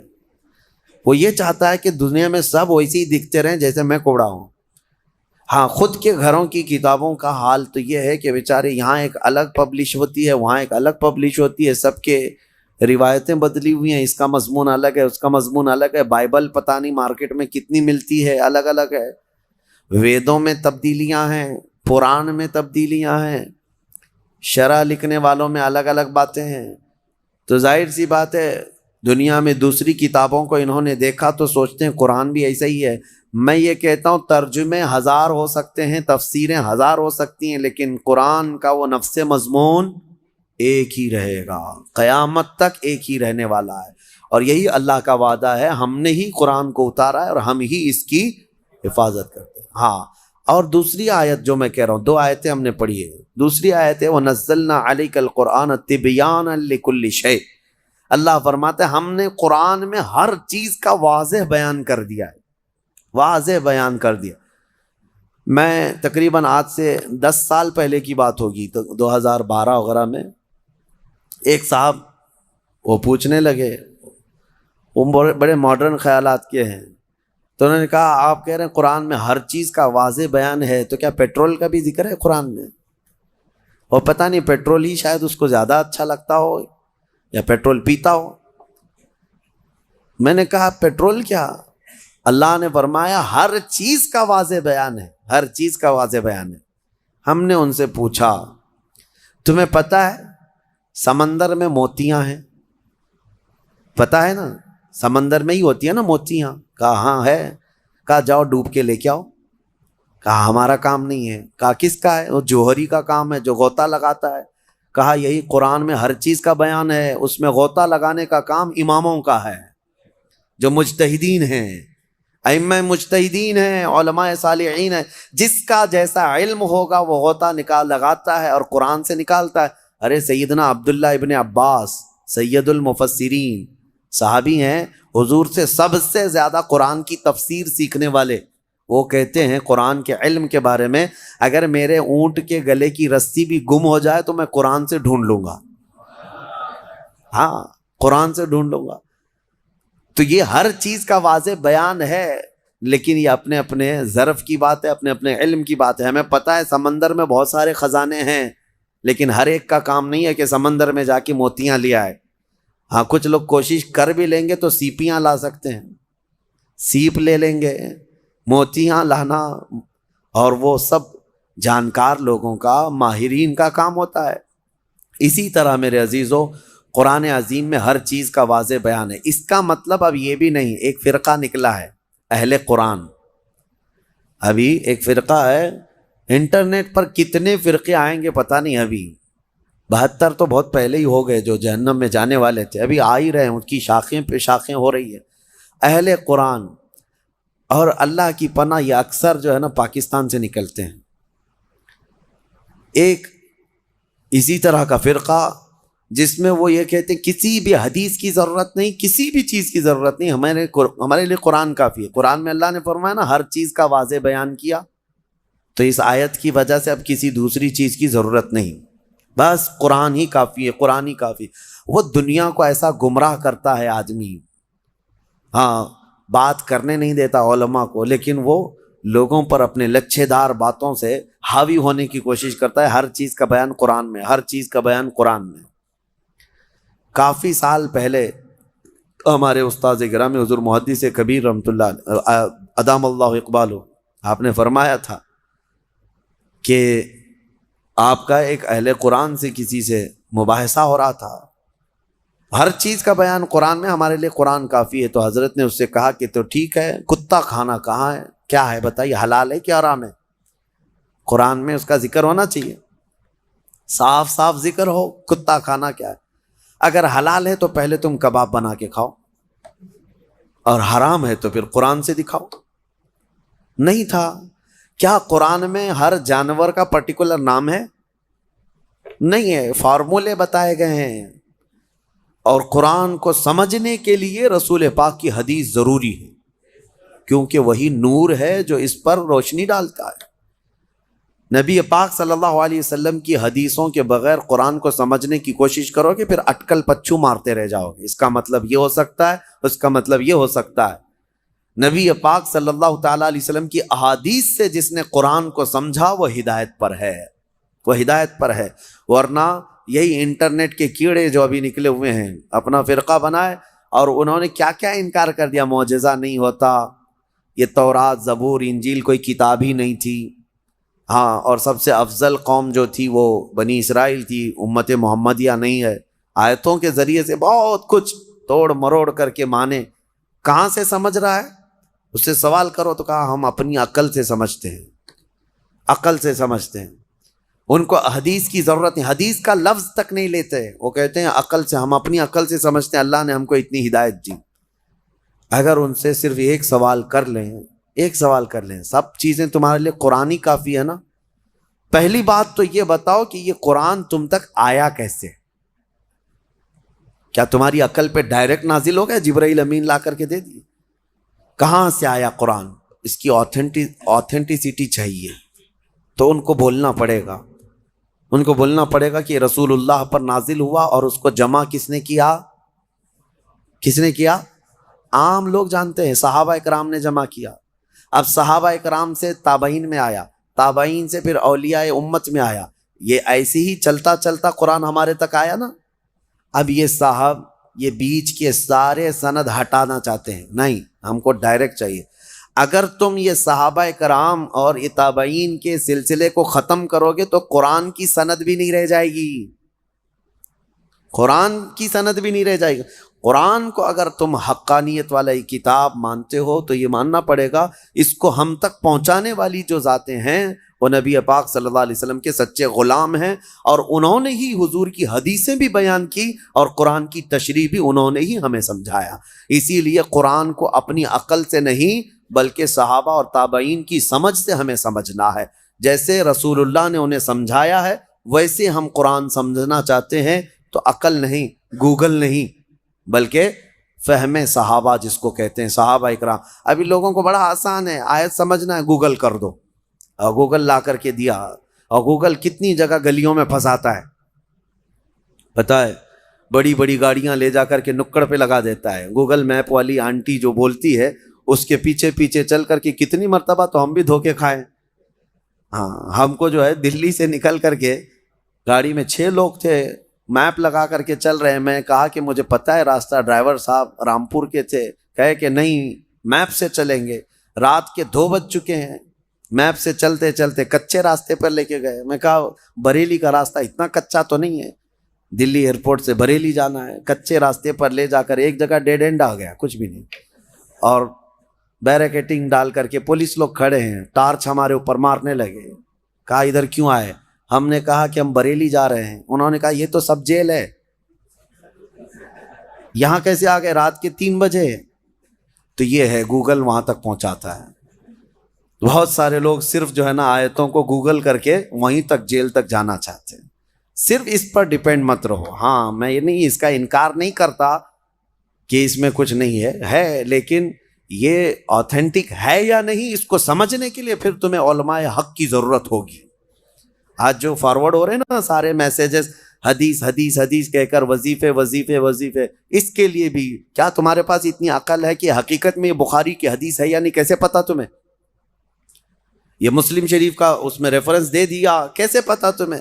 ایک بات یاد رکھو، قیامت تک جتنی بھی ٹیکنالوجی آ جائے لیکن علماء صالحین جو اصول جانتے ہیں ان کے محتاج ہی رہیں گے۔ امام غزالی رحمۃ اللہ علیہ فرماتے ہیں اگر علماء اس زمین پر نہ ہوں تو انسان سب جانور ہیں، وہ صرف جانوروں کی طرح گھومتے رہ جائیں۔ آپ کو حق اور باطل میں فرق کرنے کا طریقہ انٹرنیٹ سے نہیں معلوم پڑے گا، پھر تمہیں کسی کے ہاں جا کر کے سمجھنا ہی ہوگا۔ بہرحال اللہ تبارک و تعالی ہمیں قرآن سے ہدایت عطا فرمائے، اور بد دین اور گمراہوں کی صحبت سے اللہ ہماری حفاظت فرمائے۔ جو اہل قرآن، جو نیچری فرقہ ہے، اللہ تعالیٰ اس سے آپ کی حفاظت فرمائے۔ جنہوں نے فرشتوں کا انکار کر دیا، شیطان کا انکار کر دیا، اور جنت کا، دوزخ کا، حساب کا، کتاب کا، سب چیزوں کا انکار کر دیا۔ وہ کہتے ہیں جو چیز نہیں دکھتی وہ ہوتی نہیں ہے، جو چیز دکھتی نہیں ہے وہ ہوتی نہیں، وہ جتنی دکھتی ہے اتنی ہی وہ مانتے ہیں، جتنی وہ دکھتی ہے ان کو اتنی مانتے ہیں۔ 9 مہینے تک اپنی بیوی کے پیٹ میں بچہ بھی نہیں مانتے، جب تک آیا نہیں دنیا میں تب تک بچہ ہے نہیں۔ ہاں، دکھنے والی چیز ہی ان کو یقین کرنا۔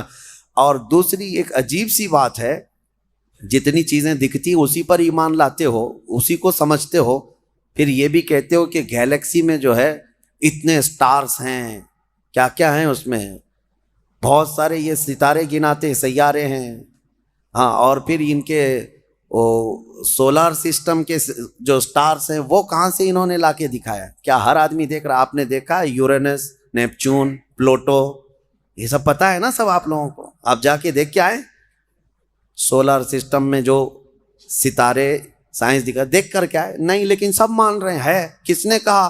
سائنسدانوں نے کہا۔ سائنسدانوں نے کہہ دیا کہ سولار سسٹم میں یورینس بھی ہے، نیپچون بھی ہے، پلوٹو بھی ہے، فلاں فلاں سٹارز ہیں، آپ آنکھ بند کر کے مان رہے ہیں۔ اور یہ تو اتنا یقین ہے کہ چاند میں جا کر کے آ گئے، وہ بھی مان رہے ہیں، چاند کی ساری چیزیں مان لیے۔ تم دنیا کو سائنسدانوں کے کہنے پر مان سکتے ہو، ہم اللہ کے حبیب کے کہنے پر جنت و دوزخ کیوں نہیں مانیں گے؟ یقیناً اس رسول نے ہمیں خبر دیا ہے، اس پر ہم ایمان لاتے ہیں، اور اللہ تعالی ہم سب کو غیب پر ایمان لانے والی جماعت میں ہی قبول فرمائے۔ وآخر دعوانا ان الحمد للہ رب العالمین۔